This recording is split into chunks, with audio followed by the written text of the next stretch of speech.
Good morning everybody, प्रिय students and दोस्तों। अभी आज 10वां दिन ईरान, इजराइल और अमेरिका के बीच में युद्ध चल रहा है।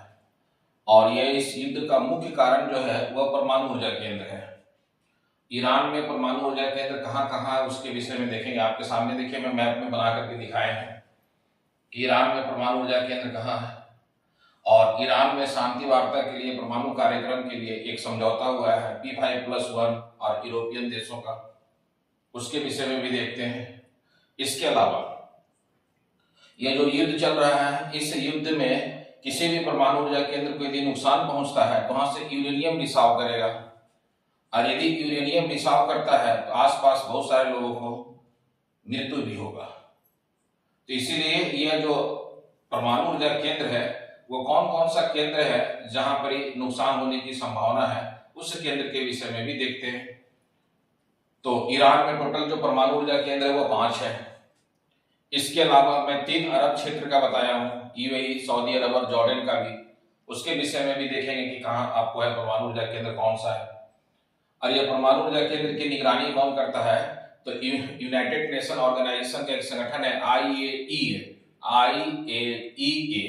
International atomic energy agency.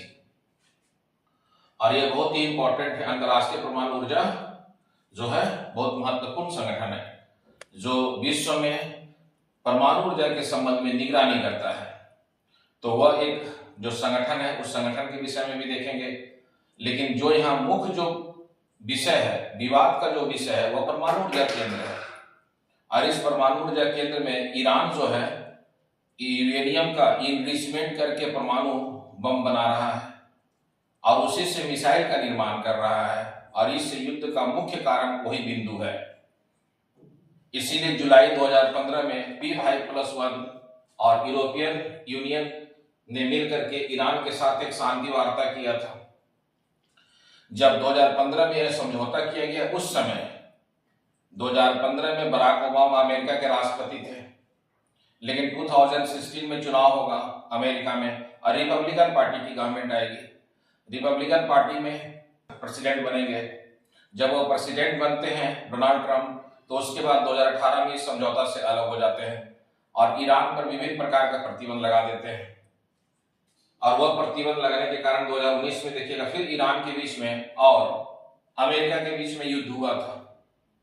तो ये युद्ध का सिलसिला का जो मुख्य जड़ है वह परमाणु ऊर्जा है और परमाणु ऊर्जा को लेकर के ही विवाद चल रहा है। और यह विवाद देखिएगा इतना बढ़ गया है कि आज 10वां दिन चल रहा है इजराइल के बीच में, ईरान के बीच में, अमेरिका के बीच में युद्ध।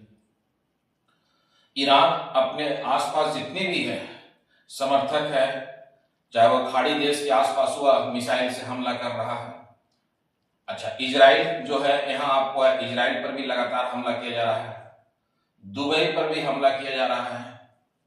तो यह आपको देखिएगा यह इंपॉर्टेंट है। तो कौन सा सेंटर है, मैं ये जो वीडियो बना रहा हूं ईरान का, वह कौन कौन सा केंद्र है उस पर यह केंद्रित है। और अरब देश में वह कौन कौन सा और भी केंद्र है उसको ध्यान में रख करके हम लोग करेंगे जो समझौता उसके विषय में थोड़ा सा देखते हैं। तो यह मैंने देखिए ईरान का एक चित्र बनाए हुए है, रफली एक चित्र में बना दिया हूं ईरान का। और इस ईरान में जो है वो 5 केंद्र है। एक केंद्र का नाम है बूशहर, दूसरा केंद्र है इसफहान, तीसरा जो सेंटर है फोर्दो, चौथा सेंटर जो है अराक और एक नतांज है। 5 सेंटर है जो ईरान में है। नतांज में देखिए क्या विशेषता है, ईरान का मुख्य यूरेनियम संवर्धन केंद्र है। ईरान का जो मुख्य रूप से यूरेनियम संवर्धन केंद्र कौन सा है, तो नतांज है, जहां उच्च स्तर का यूरेनियम भंडार है। इसके अलावा ये जो देख रहे हैं बूशहर, इसका निर्माण रूस के सहयोग से किया गया है। यह मैंने दिखाए हैं बूशहर परमाणु प्लांट। और जो मेरा टॉपिक है वो मेन टॉपिक है ईरान के परमाणु केंद्र, और उसी पर मैं बता रहा हूं कि यह 5 केंद्र है जिसमें बूशहर है, इसफहान है, फोर्दो है, नतांज है और अराक है। जिसमें बूशहर का जो रूस की रोसोटॉम तकनीक से बनी हुई है, रूस के सहयोग से निर्माण हुआ है। इसमें VVER प्रकार का पावर रिएक्टर लगाया गया है। परमाणु ईंधन लगातार सक्रिय है। बिजली गई तो कूलिंग सिस्टम प्रभावित होगा। यदि वहां पर लाइट की समस्या किसी प्रकार के युद्ध के कारण होता है तो एक नया संकट उत्पन्न हो जाएगा और ओवरहीट होकर के मेल्ट डाउन हो जाएगा। जैसे ही आपको यह भूस्तर से यह मेल्ट डाउन होगा, यूरेनियम संवर्धन जैसे रिसाव करेगा तो इसी के नजदीक यह जो है यह फारस की खाड़ी है और इसी के पास है कुवैत। सबसे ज्यादा प्रभावित कुवैत को होगा। ये जितने भी आसपास है सभी प्रभावित होंगे और यह प्रभावित होने के मतलब है कि यूरेनियम के प्रभाव से बहुत सारे लोग 1945 में हम लोग देख चुके हैं हिरोशिमा और नागासाकी में कितना खतरनाक इससे आपको है मानव जीवन विनाश होता है। तो ये बहुत इंपॉर्टेंट है।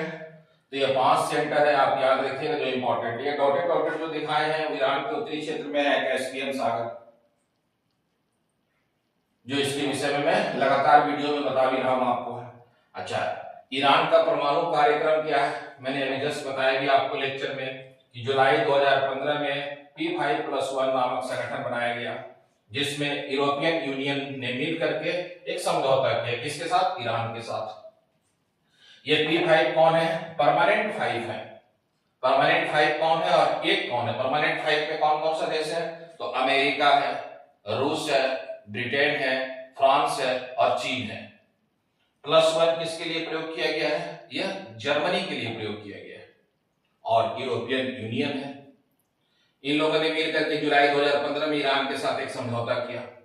ईरान ने अपने परमाणु कार्यक्रम को रोक दिया और IAEA को अपने केंद्र की निगरानी करने की अनुमति दे दिया। इस समय बराक ओबामा अमेरिकी के राष्ट्रपति थे।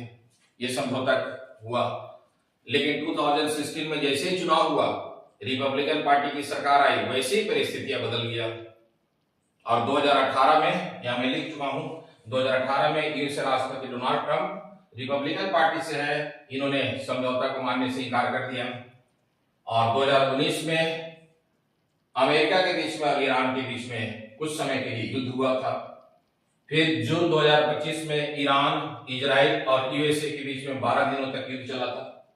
इसके अलावा 28 फरवरी से लगातार अभी आज जो मैं वीडियो बना रहा हूं वह 10वां दिन है युद्ध का। तो ये क्या है? एक नया जो है समझौता हुआ, समझौता के बाद समाप्त हो गया, जो इंपॉर्टेंट है। अच्छा, इस समझौता में अमेरिका का एक तर्क था। अमेरिका चाहता था क्या कि ईरान में आपको है जो सुप्रीम लीडर है उनकी हत्या करने के बाद सत्ता परिवर्तन हो जाएगा, लेकिन ऐसा हुआ नहीं। वहां पर ईरान में क्या है कि जो खास करके जो थे आपको है रहमतुल्लाह अली जो थे, उनके क्या है कि बेटा जो है उत्तराधिकारी बन गए और वो उत्तराधिकारी बनने के कारण क्या है वह लगातार बदला लेने के लिए अपना काम कर रहे हैं और अमेरिका का जहां जहां बेस है, इजराइल का जहां जहां बेस है, वहां लगातार वह हमला कर रहे हैं। और फतह 2 मिसाइल के विषय में मैंने कल वीडियो बनाए थे, उस पर मैंने बताए भी थे कि कहां कहां वह उस पर हमला कर रहे हैं लगातार। तो इससे क्या हो रहा है कि एक नया संकट उत्पन्न हो गया है। अच्छा, सबसे बड़ी समस्या क्या हो गया है कि जो खास करके स्ट्रेट ऑफ हॉर्मुज है उस पर ईरानी सेना ने अधिकार कर लिया है, जिसके कारण ईंधन का आवाजाही बंद हो गया है। अब इसका ईंधन का जैसे आवाजाही बंद हुआ, प्रभावित होने लगा।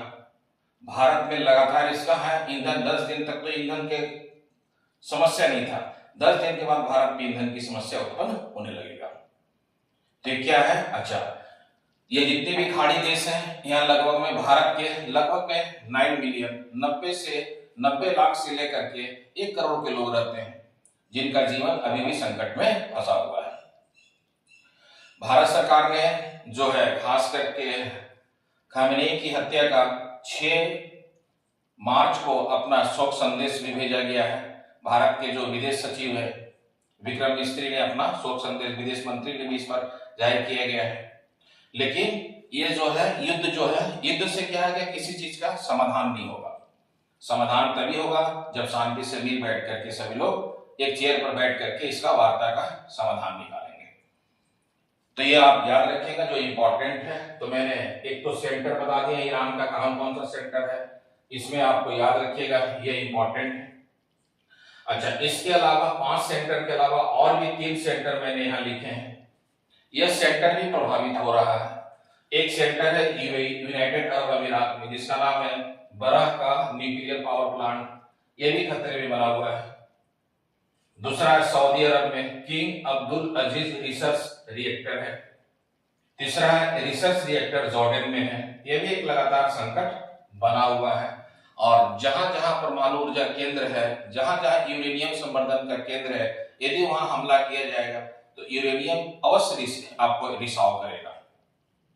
और जब यूरेनियम रिसाव करेगा तो आसपास में बहुत सारे लोग इसकी आपको हानि होगा, या बहुत सारे लोग इसमें जीव जंतु को हानि भी होगा, बहुत सारे लोग मारे भी जाएंगे। तो इसीलिए ये वीडियो में केवल ईरान और उसके आसपास का जो परमाणु ऊर्जा केंद्र है, परमाणु केंद्र है, इसके संदर्भ में मैंने बनाया, ताकि आप भी अभी यूपीएससी का पेपर हो रहा होगा तो ये देखिएगा कहीं ना कहीं सेंटर वगैरह पूछ सकता है, कि ये सेंटर आप याद रखिएगा कौन सा सेंटर किस देश में है जो इंपॉर्टेंट है। मई में यूपीएससी का प्री के एग्जाम होगा, तो यूपीएससी के एग्जाम में क्या इसी तरह के क्वेश्चन एग्जाम में पूछा जाता है।